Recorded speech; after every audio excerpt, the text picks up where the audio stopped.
Hi everyone. इस video में हम लोग इस चैप्टर को एकदम कम से कम टाइम में कंप्लीट करे होंगे, बट हाँ सारे कॉन्सेप्ट के साथ। तो सारे कॉन्सेप्ट अच्छे से पढ़ेंगे, डिटेल में भी पढ़ेंगे। सो इसी के साथ हम लोग इस वीडियो को स्टार्ट करते हैं।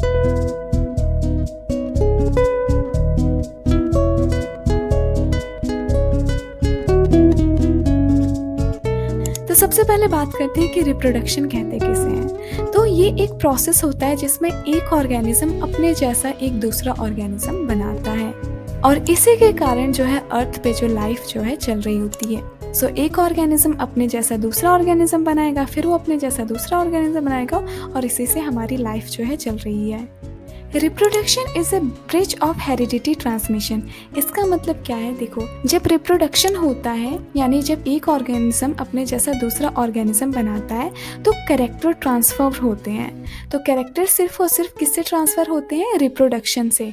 तो इसलिए बोलते हैं reproduction is a bridge of hereditary transmission. अब दो टाइप के रिप्रोडक्शन होते हैं। पहले को हम लोग बोलते हैं एसेक्सुअल रिप्रोडक्शन और दूसरी को बोलते हैं हम लोग सेक्सुअल रिप्रोडक्शन। एसेक्सुअल रिप्रोडक्शन में सिंगल पेरेंट्स इन्वॉल्व होते हैं और सेक्सुअल रिप्रोडक्शन में दो पेरेंट्स इन्वॉल्व होते हैं। एक होता है मेल और दूसरी होती है फीमेल। यहाँ पे गैमेट फॉर्मेशन नहीं होता है, यहाँ पे गैमेट फॉर्मेशन होता है। यहाँ पे जो प्रोजनी यानी प्रोजनी मतलब होते हैं बच्चे, उसको हम लोग प्रोजनी भी बोल सकते हैं, ऑफस्प्रिंग भी बोल सकते हैं, या फिर बच्चे बोल सकते हैं, डॉटर भी बोलते हैं। तो प्रोजनी मतलब जो बच्चे निकल के आते हैं वो एकदम सेम टू सेम रहते हैं पेरेंट्स के। तो यहाँ पे हम लोग वर्ड यूज़ करते हैं क्लोन, एकदम आइडेंटिकल रहते हैं, क्लोन रहते हैं पेरेंट्स के। तो इसलिए बोलते हैं progeny is identical to parents. Example हो गया फिजन इन अमोइबा। यहाँ की जो प्रोजनी रहती है वो अपने पेरेंट्स से जेनेटिकली डिफरेंस रहती है, मतलब सेम तो रहेगी, सिमिलर तो रहेगी, पर जेनेटिकली डिफरेंट रहेगी। तो सबसे पहले हम लोग बात कर लेते हैं एसेक्सुअल रिप्रोडक्शन के बारे में। तो ये एसेक्सुअल रिप्रोडक्शन किस में यूज होता है, लोअर प्लांट्स एंड एनिमल में, और ये काफ़ी ज़्यादा फास्ट होता है। यहाँ पे रैपिड मल्टीप्लिकेशन होती है। तो एसेक्सुअल रिप्रोडक्शन काफ़ी फास्ट होता है जो कि लोअर प्लांट्स एंड एनिमल में होता है। सो अब हम लोग बात करते हैं कि कितने टाइप के एसेक्सुअल रिप्रोडक्शन रहते हैं। तो फर्स्ट टाइप है फिजन, जो कि ज़्यादातर यूनिसेलुलर ऑर्गेनिज्म में होता है। तो फिजन में क्या होता है कि जो एक सेल है वो डिवाइड हो जाता है दो या फिर दो से अधिक सेल में। तो जब एक सेल दो डॉटर सेल में डिवाइड हो जाए तो उसको हम लोग बाइनरी फिजन बोलते हैं। एग्जाम्पल है पैरामीशियम।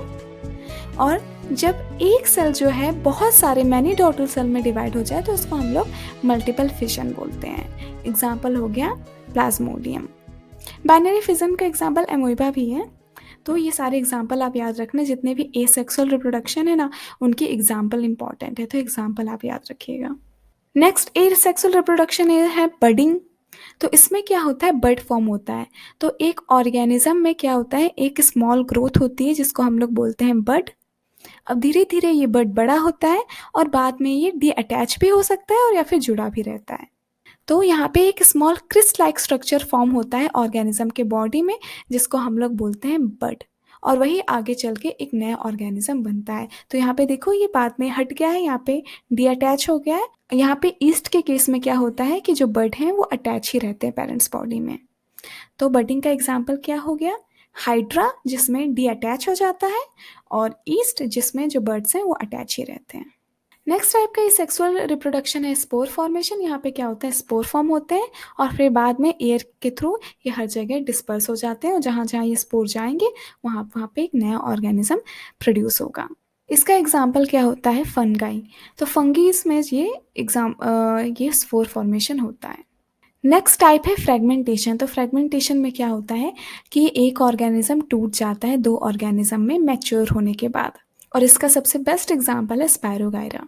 तो यहाँ पे फ्रेगमेंटेशन में जब ऑर्गेनिज्म मैच्योर होता है तब वो पीसेस में टूटता है। पर रीजनरेशन में क्या होता है, देखो बच्चे कंफ्यूज हो जाते हैं रीजनरेशन को लेके। रीजनरेशन क्या होता है, एक्सीडेंटल प्रोसेस है। बाई चांस एक ऑर्गेनिज्म टूट गया, कट हो जाए, तो वो दूसरे ऑर्गेनिज्म में डेवलप्ड हो जाता है, पर ये एक्सीडेंटल प्रोसेस है। फ्रेगमेंटेशन एक्सीडेंटल प्रोसेस नहीं है, फ्रेगमेंटेशन मैच्योरेशन के बाद होता है। जब ऑर्गेनिज्म मैच्योर हो जाता है, टूट जाता है, वो एक नेचुरल प्रोसेस है। पर रीजनरेशन नेचुरल प्रोसेस नहीं है। अगर एक्सीडेंटली ये होता है, अगर एक्सीडेंटली कट हो जाए तब हर एक पार्ट से एक नया ऑर्गेनिज्म प्रोड्यूस हो जाता है। इसमें एक स्पेशलाइज सेल की ज़रूरत होती है। फ्रेगमेंटेशन में कोई स्पेशलाइज सेल की ज़रूरत नहीं होती है। तो ये डिफरेंस होता है रीजनरेशन और फ्रेगमेंटेशन में। इसका एग्जाम्पल क्या है? हाइड्रा हो गया, और सबसे बेस्ट एग्जाम्पल क्या है? प्लेनेरिया का। और एग्ज़ाम में इस डायग्राम के आने के भी चांसेस हैं, तो आप इसको भी देख लीजिएगा। अब हम लोग बात करते हैं नेक्स्ट टाइप की एसेक्सुअल रिप्रोडक्शन की, तो इसे हम लोग बोलते हैं वेजिटेटिव प्रोपोगेशन। ये सिर्फ और सिर्फ होता है प्लांट्स में। यहाँ पे क्या होता है, प्लांट्स के पार्ट से, जैसे हो गया लीफ, स्टेम, रूट्स, इन सब से एक नया प्लांट प्रोड्यूस हो रहा होता है, तो इसी को हम लोग बोलते हैं वेजिटेटिव प्रोपोगेशन। अब ये दो टाइप के होते हैं, आर्टिफिशियल भी होते हैं और नेचुरल भी होते हैं। नेचुरल में क्या होता है, लीफ से हम लोगों को एक नया प्लांट मिल रहा है, इसका एग्जांपल है ब्रायोफिलम। तो ये देख रहे हैं ना, इसको हम लोग ब्रायोफिलम बोलते हैं। ये जो लीव्स रहती हैं, ये लीव्स के मार्जिन पे बर्ड्स रहते हैं, और ये बर्ड्स जब मिट्टी में जाएंगे तो एक नया ब्रायोफिलम का प्लांट उग जाएगा। उसी तरीके से स्टेम से टर्मरिक और जिंगर प्रोड्यूस होते हैं। उसी तरीके से रनर और स्टोलन से ग्रास, ये सारे वेजिटेटिवली प्रोड्यूस होते हैं। बल्ब से ऑनियन होते हैं। ऑनियन का ये जो पार्ट रहता है ना ऐसा करके, जिसको हम लोग खाते हैं सैलेड में, तो इसी को बल्ब बोलते हैं। तो उसको अगर आप मिट्टी में डाल दोगे तो एक नया ऑनियन का पेड़ जो है प्रोड्यूस हो जाएगा। सॉरी, पेड़ नहीं, प्लांट प्रोड्यूस हो जाएगा। आर्टिफिशियल मेथड में क्या होता है कि हम लोग कटिंग करते हैं, ग्राफ्टिंग करते हैं और लेयरिंग करते हैं, और प्लांट टिश्यू कल्चर भी करते हैं। तो ये जो है वो आर्टिफिशियल वेजिटेटिव प्रोपोगेशन आता है। आर्टिफिशियल यानी जो हम लोग ह्यूमन बीइंग करते हैं, मैन मेड होती हैं। तो यहाँ पे नेचुरल वेजिटेटिव के एग्जाम्पल दिए गए हैं। रूट से हम लोगों को स्वीट पोटैटो, डेलीज मिलती है। स्टेम से हम लोगों को पोटैटो और जिंजर मिलता है। लीफ से ब्रायोफिलम का प्लांट उगता है। आर्टिफिशियल में क्या होता है, ग्राफ्टिंग। ग्राफ्टिंग से हम लोगों को मैंगो का प्लांट मिलता है, कटिंग से रोज, और लेयरिंग से जैस्मिन, और टिश्यू कल्चर से सारे प्लांट मिल जाते हैं। तो मैं बता देती हूँ क्या होता है। तो ये आप देख रहे हैं, इसी को हम लोग ग्राफ्टिंग बोलते हैं। तो ग्राफ्टिंग में क्या होता है, मान लो एक प्लांट है, इसका ऊपर वाला पार्ट काफ़ी अच्छा है, बट जो इसके रूट्स जो हैं बेकार हैं। तो इसका रूट सिस्टम बेकार है, बट शूट सिस्टम काफ़ी अच्छा है। तो हम लोग क्या करेंगे ना, एक दूसरा प्लांट लेंगे जिसका रूट सिस्टम अच्छा है, तो फिर हम लोग इसके जो शूट सिस्टम को इसके रूट सिस्टम से लगा देते हैं। तो ऐसे ही सिंपली हम लोग ऐसे ही करते हैं, एक प्लांट को ऐसे काट देंगे, बाद में टेप से चिपका देते हैं, सेलो टेप से। कुछ दिनों बाद क्या होता है कि ये प्लांट उग जाएगा, जिसमें हम लोगों को ये वाला शूट सिस्टम मिल रहा होगा और ये वाला रूट सिस्टम मिल रहा होगा। बट ऐसे भी किसी भी प्लांट को किसी से नहीं अटैच कर पाते, ये कंपैटिबिलिटी देखनी पड़ती है। इससे हम लोग मैंगोज प्रोड्यूस करते हैं, काफ़ी अच्छे खासे मैंगोज। नेक्स्ट क्या है, लेयरिंग। लेयरिंग में क्या करते हैं, हम लोग मिट्टी की एक लेयर लगा देते हैं, बाद में इसमें रूट्स आने लगती हैं, तो इसको काट के ज़मीन में हम लोग गाड़ देंगे, और फिर इससे नया प्लांट उग जाएगा। या फिर हम लोग ऐसा भी कर सकते हैं, और हम लोग ऐसा भी कर सकते हैं कि एक स्टेम को एक बड़ा सा पत्थर रख दो बहुत दिनों तक, तो क्या होगा, ये मिट्टी से अटैच रहेगा, तो इसमें रूट्स आने लगेगी, बाद में इसको यहाँ से काट देंगे और यहाँ से हमारा नया प्लांट उग जाएगा। तो लेयरिंग ऐसे भी होती है। नेक्स्ट है कटिंग। कटिंग तो आप सबको पता ही होगा, आपने रोज़ प्लांट की होगी बचपन में। तो उसमें क्या करते हैं, हम रोज़ प्लांट का स्टेम लेंगे और उस स्टेम को नए गमले में लगा देते हैं, और नया प्लांट हमारा उग जाता है। तो इसी को हम लोग कटिंग बोलते हैं। ये सारी चीज़ें थी आर्टिफिशियल वेजिटेटिव प्रोपोगेशन की। एक और है आर्टिफिशियल वेजिटेटिव प्रोपोगेशन का example, tissue culture. Tissue culture में क्या करते हैं, हम लोग एक सेल लेते हैं, इसको लेबोरेटरी में ग्रो करते हैं, मीडियम में। यहाँ पे सॉइल का यूज़ नहीं होता है, तो उसमें सॉइल हम लोग नहीं डालते, बाकी सारी चीज़ें हम लोग डालते हैं। देखो, सॉइल दो ही काम करता है, एक तो सपोर्ट प्रोवाइड करता है और दूसरा न्यूट्रिशन प्रोवाइड करता है। तो न्यूट्रिशन तो हम लोग वैसे ही डाल देते हैं, और सपोर्ट के लिए हम लोग टेस्ट ट्यूब में रख देते हैं या फिर कुछ लगा देते हैं, तो इसलिए सॉइल की ज़रूरत ही नहीं पड़ती। अब हम लोग बात करते हैं sexual reproduction in flowering plant. तो फ्लावरिंग प्लांट्स में रिप्रोडक्शन कैसे होता है। तो प्लांट्स में जो रिप्रोडक्शन होता है वो फ्लावर्स के अंदर होता है। तो फ्लावर जो है ऑर्गन होते हैं रिप्रोडक्शन के लिए। तो प्लांट के रिप्रोडक्टिव पार्ट में जो मेल पार्ट रहता है उसको हम लोग स्टेमन बोलते हैं, और इसी को हम लोग एंड्रोशियम भी बोलते हैं। बहुत सारे स्टेमन को हम लोग एंड्रोशियम बोलते हैं। जो फीमेल पार्ट रहता है उसको हम लोग बोलते हैं कार्पेल, या फिर इसी को पिस्टिल भी बोलते हैं, और बहुत सारे पिस्टिल कार्पेल को हम लोग गाइनोशियम बोलते हैं। तो बहुत सारे कार्पेल पिस्टिल को हम लोग गाइनोशियम बोलते हैं। तो स्टेमन दो पार्ट को लेके मिला रहता है, पहला हो गया फिलामेंट और दूसरा हो गया एंथर। तो आप ये जो देख रहे हैं ना, इसी को हम लोग स्टेमन बोलते हैं। तो इस पार्ट को हम लोग बोलते हैं एंथर, और इस ये जो ट्यूब लाइक स्ट्रक्चर है इसको हम लोग बोलते हैं फिलामेंट। एंथर के अंदर ही जो है मेल गैमेट रहता है, और मेल गैमेट का नाम रहता है पोलन ग्रेन। तो पोलन ग्रेन जो है वो एंथर के अंदर प्रोड्यूस होता है। उसी तरीके से कार्पेल, तो यहाँ पे जो आप ये पार्ट देख रहे हैं इसी को हम लोग बोलते हैं कार्पेल या पिस्टिल। इसमें तीन पार्ट होते हैं, पहला हो गया स्टिग्मा, दूसरा हो गया ये ट्यूब लाइक स्ट्रक्चर, इसको हम लोग स्टाइल बोलते हैं। और तीसरा जहाँ पे फीमेल गैमेट रहती है उसको हम लोग ओवरी बोलते हैं। इस स्टिग्मा के ऊपर मेल गैमेट आता है और फिर स्टाइल से होते हुए ओवरी तक पहुंचता है। ओवरी के अंदर ही फीमेल गैमेट रहता है जिसको हम लोग एग बोलते हैं। तो ये सारी की सारी चीज़ें थी फ्लावर के पार्ट्स के बारे में। तो जितनी भी मैंने बातें बताई वो सारी के सारी यहाँ पे लिखी रहे। अब जो बायसेक्सुअल फ्लावर्स रहते हैं उनमें दोनों रहते हैं, और जो यूनिसेक्सुअल फ्लावर रहते हैं या तो उनके अंदर मेल पार्ट रहेगा या फिर फीमेल पार्ट रहेगा। अब हम लोग बात कर लेते हैं कि पॉलिनेशन क्या होता है। तो देखो, मेल गैमेट तो यहाँ पे प्रोड्यूस होता है एंथर पे, और ये रहा फीमेल गैमेट। तो मेल गैमेट को क्या होता है, फीमेल पार्ट पे आना पड़ता है और इसी प्रोसेस को हम लोग बोलते हैं पॉलिनेशन। तो पॉलिनेशन क्या होता है, the transfer of pollen grain from anther to stigma is known as pollination. तो ये क्या है, प्रोसेस है transfer of pollen grain from anther to stigma. अब पॉलिनेशन जो है वो दो टाइप का होता है। पहले को हम लोग बोलते हैं सेल्फ पॉलिनेशन और दूसरे को बोलते हैं क्रॉस पॉलिनेशन। तो सेल्फ पॉलिनेशन क्या होगा, transfer of pollen grain take place from anther to stigma of same flower और another flower of same plant. यानी कि जब इसके एंथर से इसी के स्टिग्मा पे जा रहा होगा तो इसको सेल्फ पॉलिनेशन बोलेंगे, या फिर प्लांट सेम हो पर फ्लावर अलग हो जाए तो भी हम लोग इसको बोलते हैं सेल्फ पॉलिनेशन। बट हाँ, अगर इस प्लांट से इस प्लांट में जा रहा है तो इसको हम लोग बोलते हैं cross pollination. When pollen are transferred from anther to stigma of another flower, अगर दूसरे फ्लावर में जा रहा है, मतलब दूसरे प्लांट में जा रहा है, चाहे ये वाले प्लांट में जाए एंथर या फिर दूसरे प्लांट में इस वाले में भी चला जाए, तो उसको हम लोग बोलेंगे क्रॉस पॉलिनेशन। क्योंकि यहाँ पे प्लांट अलग है ना, ये पहला प्लांट था, ये दूसरा प्लांट, तो इसको हम लोग क्रॉस पॉलिनेशन ही बोलेंगे। अगर प्लांट सेम होता है तब हम लोग बोलते हैं सेल्फ पॉलिनेशन। पॉलन ग्रेन को स्टिग्मा तक पहुंचाने के लिए बहुत सारे एजेंट्स की ज़रूरत पड़ती है, मतलब बहुत सारे ऑर्गेनिज्म की ज़रूरत पड़ती है, तो उन्हीं को हम लोग पॉलिनेटिंग एजेंट्स बोलते हैं। इसका एग्जांपल क्या हो गया, वाटर, विंड, इंसेक्ट्स, बर्ड्स। जब पॉलन ग्रेन स्टिग्मा पे लैंड हो जाता है तो उसके बाद वो जर्मिनेट करना शुरू कर देता है। तो इस डायग्राम में आपको जर्मिनेशन बताया जा रहा है। तो यहाँ पे पोलन ग्रेन जो है जर्मिनेट करके दो चीज़ें बनाता है। पहला हो गया दो मेल जर्म सेल्स और दूसरा हो गया पोलन ट्यूब। तो आपको ये जो ट्यूब लाइक स्ट्रक्चर दिख रहा है ना, तो इसी को हम लोग बोलते हैं पोलन ट्यूब। यहाँ पे दो मेल जर्म सेल्स मिलते हैं। तो यहाँ पे देखो, एक यहाँ पे और एक डायग्राम में नहीं बनाया, तो मान लो एक यहाँ पे है। तो ये हो गया मेल जर्म सेल्स जो कि दो होते हैं और पोलन ट्यूब।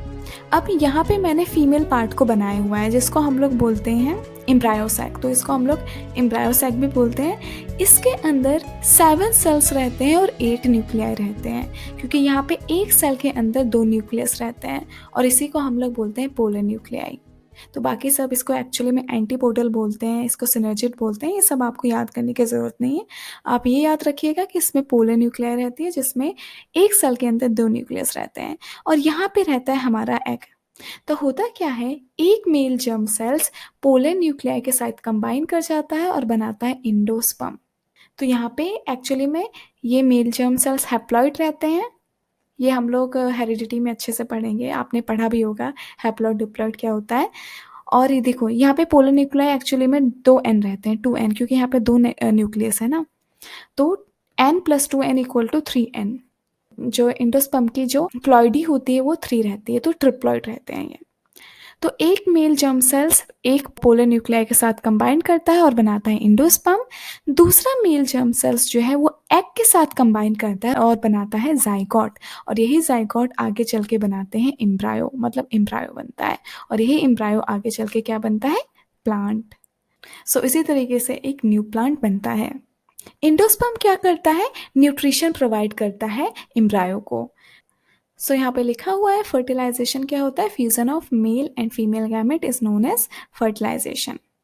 इस फर्टिलाइजेशन को हम लोग बोलते हैं ट्रिप्लॉइड फ्यूजन, क्योंकि यहाँ पे n और 2n मिलते हैं और बनता है 3n। तो इसलिए इस फर्टिलाइजेशन मतलब क्या होता है, जब मेल और फीमेल गैमेट मिलते हैं, तो इस फर्टिलाइजेशन को हम लोग बोलते हैं ट्रिप्लॉइड फ्यूजन।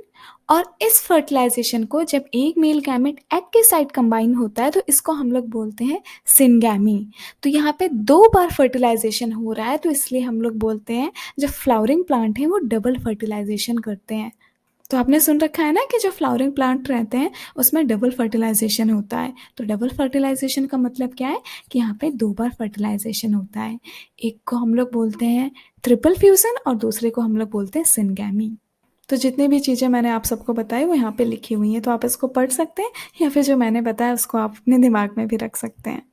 अब हम लोग बात करते हैं सीड्स की, तो सीड्स के बारे में आपको ज़्यादा नहीं जानना है। तो सीड्स 2 टाइप के होते हैं, डाइकॉट सीड और मोनोकॉट सीड। इनको डाइकोटिलेडोन्स भी बोलते हैं, मोनोकोटिलेडोन्स भी बोलते हैं, क्योंकि मोनोकॉट सीड में सिर्फ और सिर्फ एक कोटिलेडोन्स होते हैं और डाइकॉट में 2 कोटिलेडोन्स बोलते हैं। इनको हम लोग कोटिलेडोन्स बोलते हैं।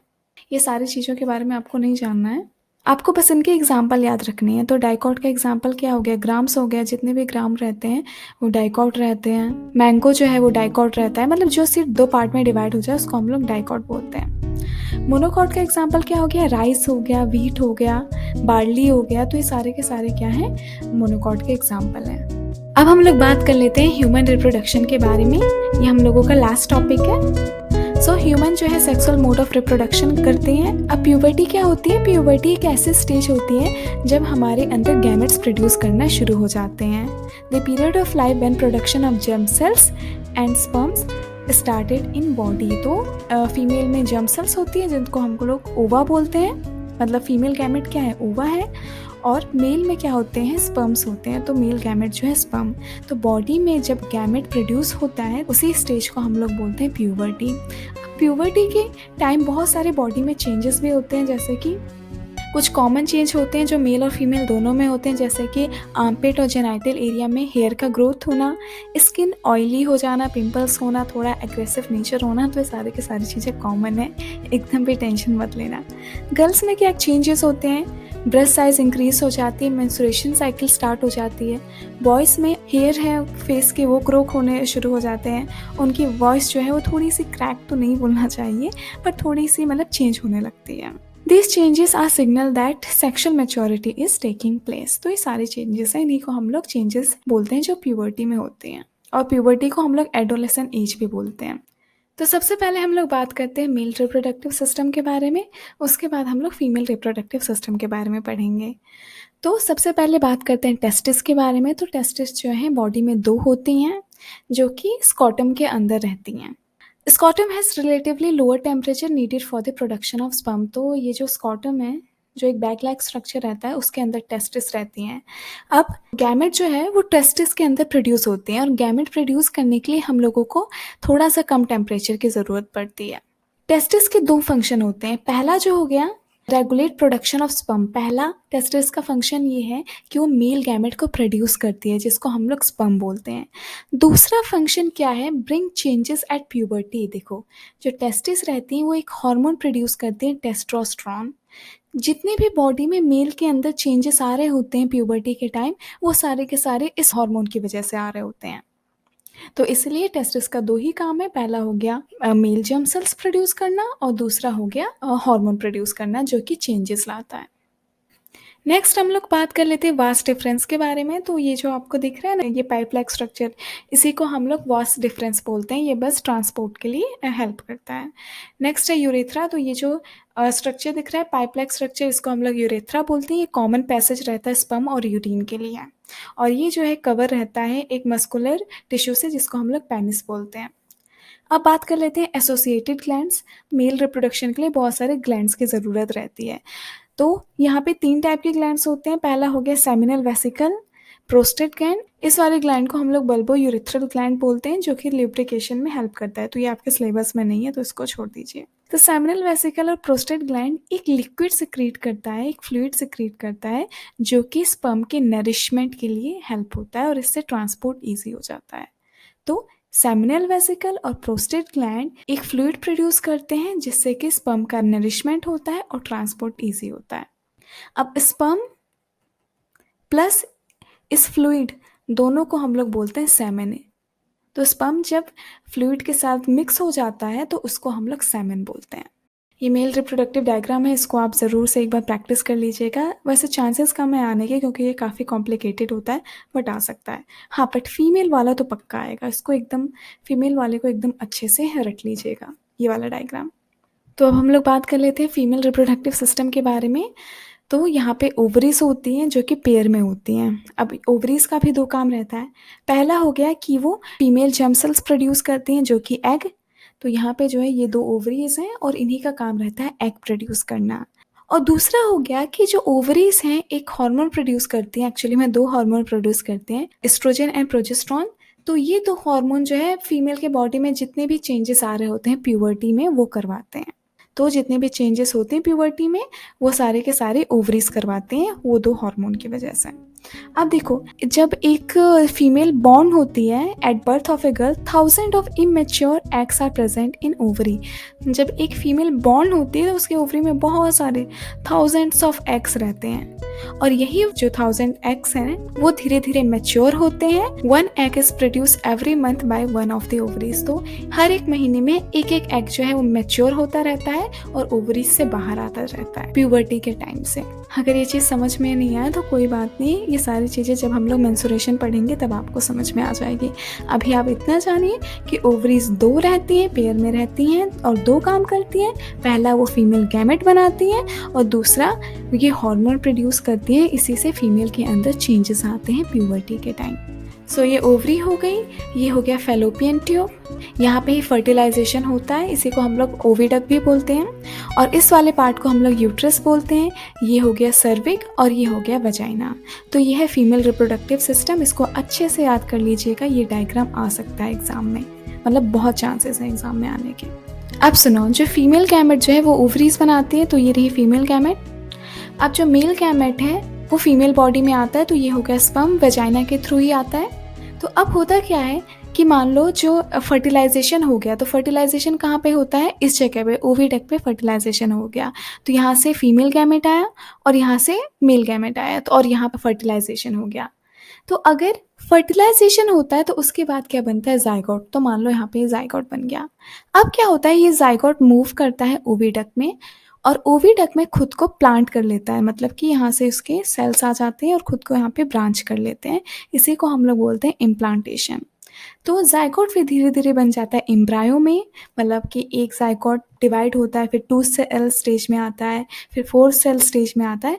ऐसे ऐसे करके वो डेवलप्ड होता है एम्ब्रायो में और एम्ब्रायो से वो डेवलप्ड हो जाता है बेबी में। तो जो बेबी का जो डेवलपमेंट होता है 9 मंथ तक वो होता है यूट्रस में और इसी पीरियड को हम लोग गैस्ट्रेशन पीरियड बोलते हैं। बाद में जब बेबी डेवलप्ड हो जाता है फुली, उसके बाद वो वजाइना के थ्रू बाहर निकल जाता है। तो इसलिए वजाइना को हम लोग बर्थ कैनाल भी बोलते हैं। तो ये सारी की सारी चीज़ें होती हैं तब जब फर्टिलाइजेशन होता है। तो फर्टिलाइजेशन जब होगा तो जाइगोट बनेगा, फिर एम्ब्रायो, फिर बेबी। अब हम लोग बात करते हैं कि फर्टिलाइजेशन जब नहीं होता तो क्या होता है। यूट्रस को पता रहता है कि आगे चल के इसके अंदर 9 मंथ तक एक बेबी डेवलप्ड होने वाला है, तो इसलिए यूट्रस जो है खुद को प्रिपेयर करके रखता है। तो वो अपने अंदर बहुत सारे ब्लड वेसल्स को बना के रखता है, जैसे कि जब यहाँ पे बेबी डेवलप्ड हो तो उसको चोट वोट ना लगे, तो इसलिए वो अपने अंदर बहुत सारे ब्लड वेसल्स को जमा कर लेता है, एक कुशन लाइक स्ट्रक्चर बना लेता है, खुद को प्रिपेयर कर लेता है। पर जब यहाँ से एग निकलता है और स्पर्म नहीं आता है, फिर कुछ भी हो जाता है और फर्टिलाइजेशन नहीं हो पाता है, तब तो कोई जाइगोट नहीं बनेगा और तब तो कोई बेबी डेवलप नहीं होगा। तो क्या होता है कि ये जो एग है, ये जो एग है इसको स्पर्म नहीं मिला तो फर्टिलाइजेशन नहीं हुआ, तो ये एग धीरे धीरे करके यहाँ पे आ जाता है और ये एग ही खुद को इम्प्लांट कर लेता है। कुछ दिनों बाद ये एग जो है वाइप आउट हो जाता है और जितने भी ब्लड वेसल्स हैं ये सारे के सारे चीज़ें ये भी वाइप आउट हो जाती हैं, बाहर निकल जाती हैं। और इसी पूरे प्रोसेस को हम लोग बोलते हैं मेंस्ट्रुएशन। तो मेंस्ट्रुएशन कब होता है, जब फर्टिलाइजेशन नहीं हुआ रहता है और फर्टिलाइजेशन नहीं होगा तो जाइगोट भी नहीं बनेगा। तो जो भी मैंने बताया वो सारी चीज़ें यहाँ पे लिखी हुई हैं। ये तब का है जब जो एग है वो फर्टिलाइज हो गया, मतलब फर्टिलाइजेशन हो गया है, तब जो जाइगोट बनता है वो जाइगोट आगे चल के एम्ब्रायो बन जाता है। अब देखो इस फर्टिलाइजेशन में एक स्पेशल टिश्यू काम करता है जिसको हम लोग बोलते हैं प्लेसेंटा। तो प्लेसेंटा एक स्पेशल टिश्यू है जो एम्ब्रायो को मदर के ब्लड से जोड़ता है। It provides large surface area for exchange of glucose, oxygen and waste material. और 9 मंथ को हम लोग क्या बोलते हैं, गैस्ट्रेशन पीरियड बोलते हैं। यहाँ पे लिखा हुआ है जब फर्टिलाइजेशन नहीं होता है तब क्या होता है। देखो लाइनिंग ऑफ यूट्रस तो थिक हो गई थी, स्पंजी हो गई थी, जिससे कि वो एम्ब्रायो को डेवलप करने में सपोर्ट कर सके।